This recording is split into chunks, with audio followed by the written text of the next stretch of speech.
પંચાયતે અત્યારે light bill ભર્યું છે, દર વર્ષે દર મહિને ભરે છે. આ એક આંકડો ખાલી તમને યાદ કરવા માટે કહી દઉં. 92,214 રૂપિયા બિલ ભર્યું છે આજે. કેટલું? એ આપણું ઘરનું નહીં, આપણે રોડ પર ચાલીએ છીએ ને એનું બિલ ભર્યું છે, જેથી કરીને આપણા બધા યાદ રહે. આપતા મને બીજું આવશે પણ આગળ ગ્રામસભામાં એ જણાવવા માટે તમને ગ્રામસભા જાય છે કે આપણે બિલ જે પંચાયત ભરે છે. રામ ભગવાનનો પણ અહીં સ્થાપિત કરીને 10 વર્ષ પૂરા થાય છે. સરસ કાર્યક્રમ છે પરેરી ગામ વતી. એની લાઇટોનું કામ પણ પૂરું થવા આવ્યું છે, લગભગ ચાલુ પણ થઈ ગઈ છે. હવે ફળીએ ફળીએ જવાનું. સ્કૂલની અંદર 41 છોકરામાંથી 38 પાસ થયા. કેટલા લોકોને ખબર? 10મા ધોરણની વાત. 10મા ધોરણ એવું છે કે જ્યાંથી છોકરો આગળ વધવા માટે પહેલો પાયો પહેલો પડાવ લે છે, પરંતુ આપણા લોકોને કઈ પડી નથી. સ્કૂલમાં શિક્ષકોની ફરિયાદ આવે છે, પ્રિન્સિપલની ફરિયાદ આવે છે. છોકરા 19 જેટલા ઘરોમાં આ મહિનાની અંદર અમે બધાની ઘરે વિઝિટ કરી, કામ ચાલુ કરાવી દીધા છે. આવતા મહિના સુધીમાં આ ઘર બધા પૂરા થઈ જશે. ત્યારબાદ 26 અને 27 વર્ષ આ ચાલુ થઈ ગયા. આજથી 26 અને 27 વર્ષમાં 28 જેટલા ઘરો પાછા પાસ કરાવી ચૂક્યા છે, આપણે અપલોડ થઈ ગયા છે. કેટલા? વર્ક ઇન પ્રોગ્રેસ ચાલુ છે. ત્યારબાદ વાત કરું, અત્યારે મેં વાત કરી દીકરી વાત કરવી પરણાવવાની. સુકન્યા સમૃદ્ધિ યોજના, રોડ લાઇટ પાણી નથી, એ તો રોજ આવવાનું જવાનું છે. તો પણ તમારો દીકરો ભણાવવા માટે ગ્રામસભા છે. આટલા જે લોકો અહીં ઉભા છે બધા જાગૃત લોકો છે. આપણા આટલા લોકો બીજાને કહેવાનું છે. આપણા દમણમાં જ આટલી બધી કોલેજ આવી ગઈ કે આપણું છોકરું કેમ નહીં ભણે. એને ભણાવવા માટે ગ્રામસભા એટલા માટે કહું છું, દરેક લોકોએ પોતાના પરિવાર માટે આપણો આયુષ્માન કાર્ડ બનાવો. ફક્ત ઓછા પૈસામાં બને છે. બીપીએલ કાર્ડ હોય તો મતલબ ફ્રીમાં બને છે. કારણ કે આ યોજનાથી ઘણા લોકોને મોટી બીમારીમાં 5 લાખ સુધી સરકાર આપણને સહાય કરે છે અને એનો ફાયદો બ્યુટિફિકેશન ઓફ રામકુંડ તળાવ. અત્યારે જે રામકુંડ તળાવ છે એમાં ઉતરવા માટે તળાવ ઉતરવા માટે એક સ્ટેપનું નિર્માણ કરવામાં આવ્યું છે. એના માટે કામ લીધું છે.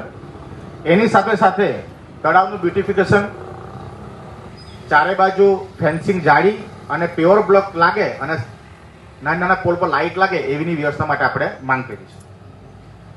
ડેવલપમેન્ટ ઓફ પ્લેગ્રાઉન્ડ ઓફ પરિયારી, એને પણ ફેન્સિંગ કરી છોકરાઓ રમે અને ફૂલિંગ કરી અને સારું ગ્રાસવાળું ગ્રાઉન્ડ બનાવવા માટેની ગ્રામસભાનો મતલબ એ જ થાય કે દરેક ટાઈમે ગ્રામસભા યોજવામાં આવ્યો વર્ષે.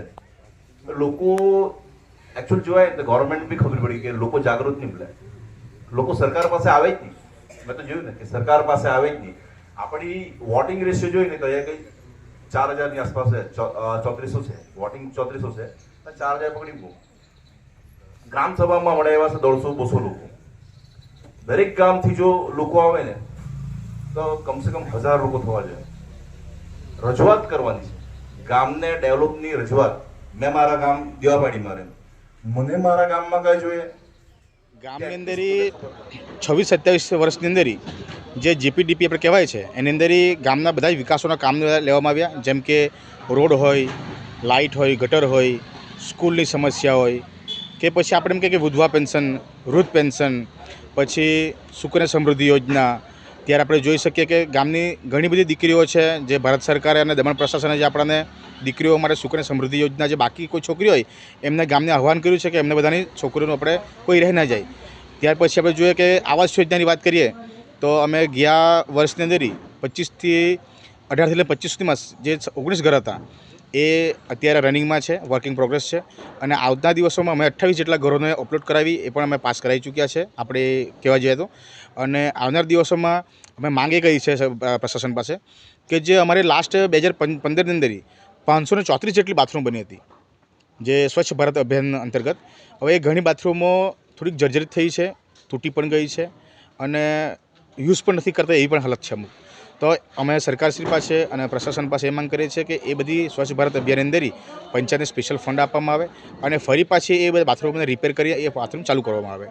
ત્યારબાદ આપણે જોઈએ છે કે ઘણા બધા આવાસ યોજનાની અંદર જે 50,000 જે સરકાર તરફથી 42 આપવામાં આવે છે અને 50 ઘર માલિકે ભરવાના હોય છે, એમાં પણ ઘણા એવા બધા ઘરો છે, કારણ ગરીબ લોકોના જ ઘર બાકી છે, એમને પણ તકલીફ છે. તો હું સરકારશ્રી પાસે વિનંતી કરીશ કે એ આપના માધ્યમથી આ 50,000 જે રકમ છે એ આપણે ગવર્મેન્ટ થ્રુ કંઈક બેંકોને ધ્યાનમાં લઈ બેંકો પાસે લોન કરવામાં આવે તો એ પણ સરળતાથી આ ઘર બની શકે.